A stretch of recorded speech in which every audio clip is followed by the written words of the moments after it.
Hi, this is Nate with Heber Growing Equipment. Last time we went over the JP series Jang seeders. Today, we're going to be going over the TD series Jang seeders. Now, the JP series, which is what we went over last time, and please check out that video as well, is meant for your smaller vegetable seeds. Your onion, your carrots, but it will plant corn like we showed last time. Now, the TD series is only meant for your larger seed. Corn, peas, beans, squash, watermelon, sunflower. And right here next to me, I've got a push unit, but of course we do offer it in a tractor mount unit as well, just like we do with the JP series.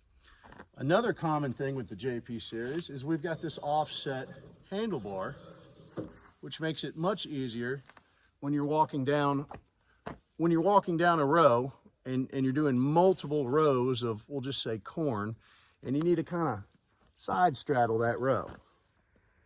All right, now if you need to drill your holes out bigger, or you order it like I do with the pilot holes pre-drilled,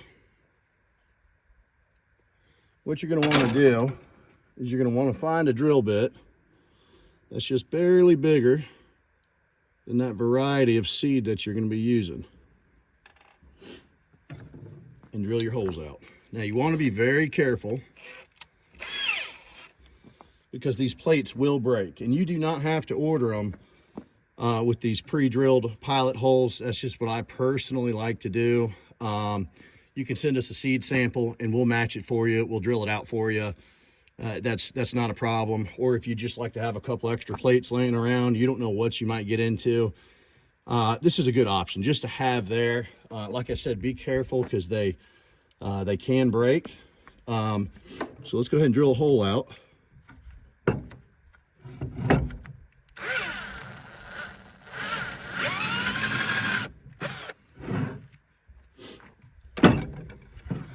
That's it right there. Look how easy that was. You just got to be careful when you do this.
There we go. That's it right there. Pretty easy. Like I said, you can make all your holes bigger if you need to. You can add more holes, but don't forget, we don't mind sizing them for you. So send us a seed sample and we'll do the hard work for you. Okay, once you got your plate drilled out, or you got it ready to go, we're gonna go ahead and we're going to fit it in the hopper here. Now the arrow side is always the top, so keep that in mind. We're going to screw this back in to lock it in place. All right, don't forget your brush. There we go. We're going to put our hopper back on. We got a side plate. Now this side plate right here makes it a whole lot easier getting that plate out, not having to dig it.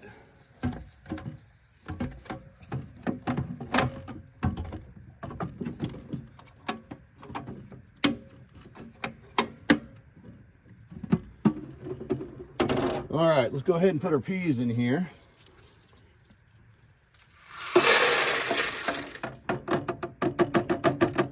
Now these are progress number 9.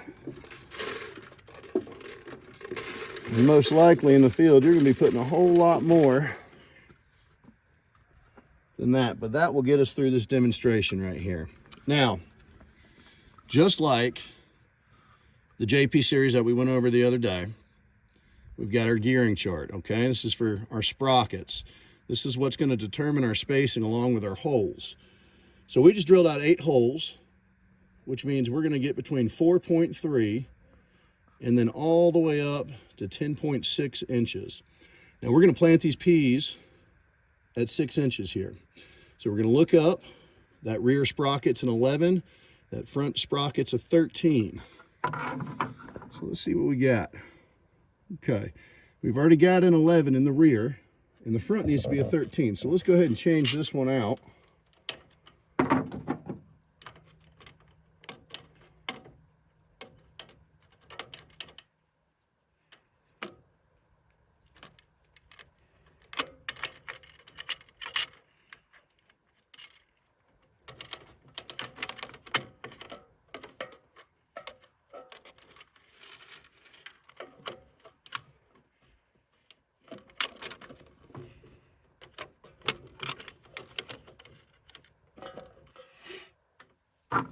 There we go.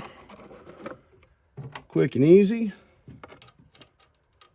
Now, if we were in the field, we'd screw that back in. I'm going to just leave it out for now for this demonstration. All right, let's close our hopper lid. Let's back up a little bit. That way you can see what we're doing. All right, we've got this set on every 6 inches. So I'm going to go ahead and turn this drive wheel.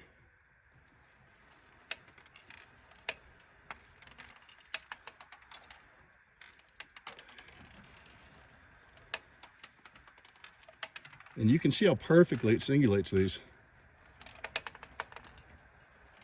Now, if you find some of your seed is sticking in the holes, you know, that either you drilled out or were pre-drilled and sent to you, get your drill bit and just stick it in there and just dig it out just a little bit. And just make it a little bit bigger, and they will not stick after that.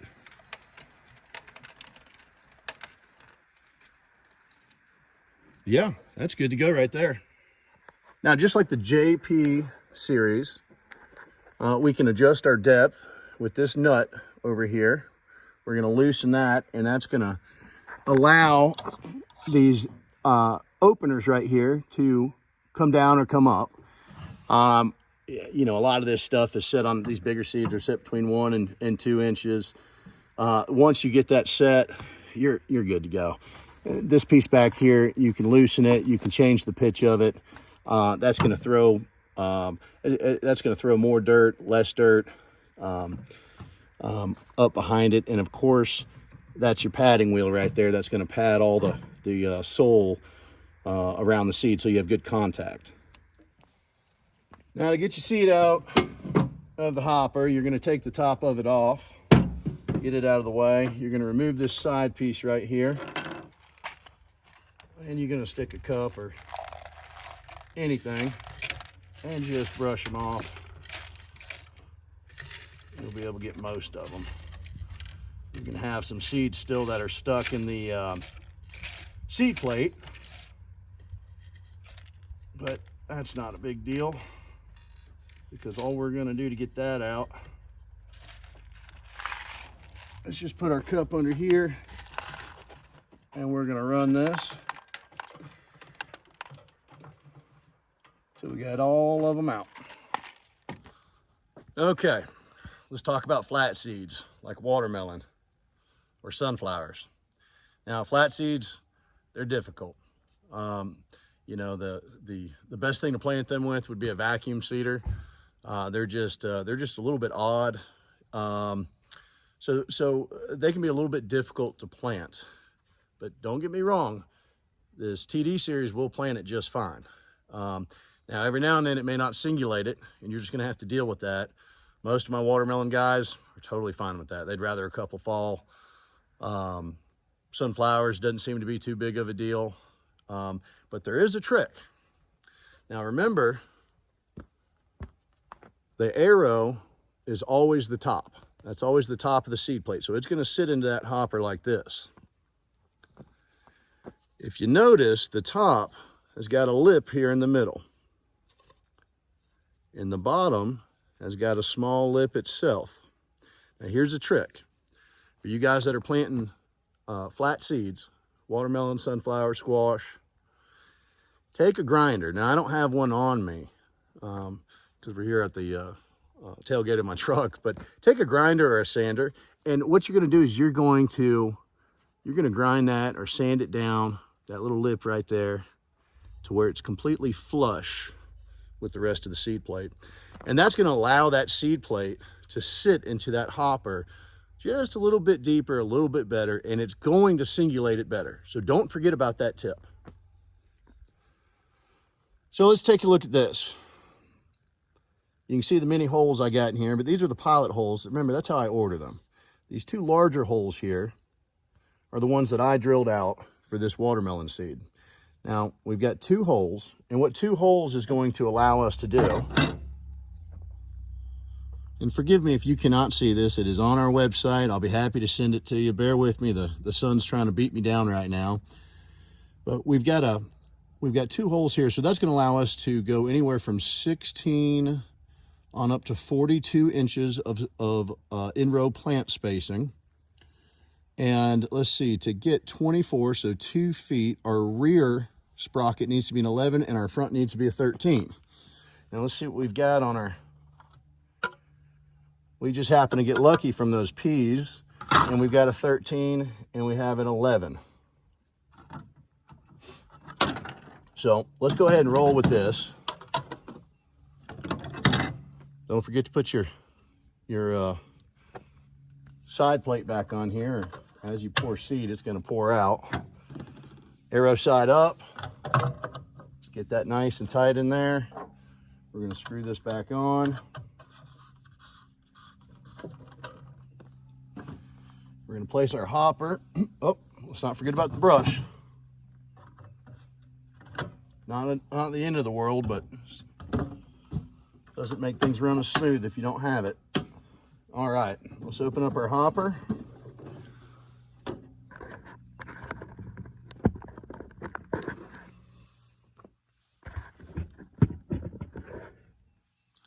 All right, and let's go ahead and dump our watermelon seeds. Now this variety was Crimson Sweet, not that it matters.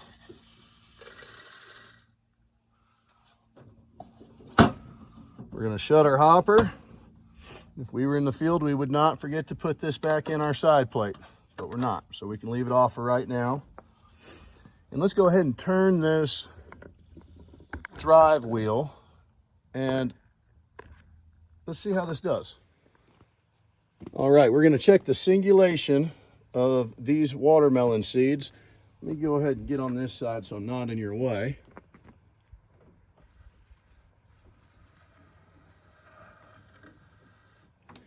Remember, they're supposed to drop every 2 feet.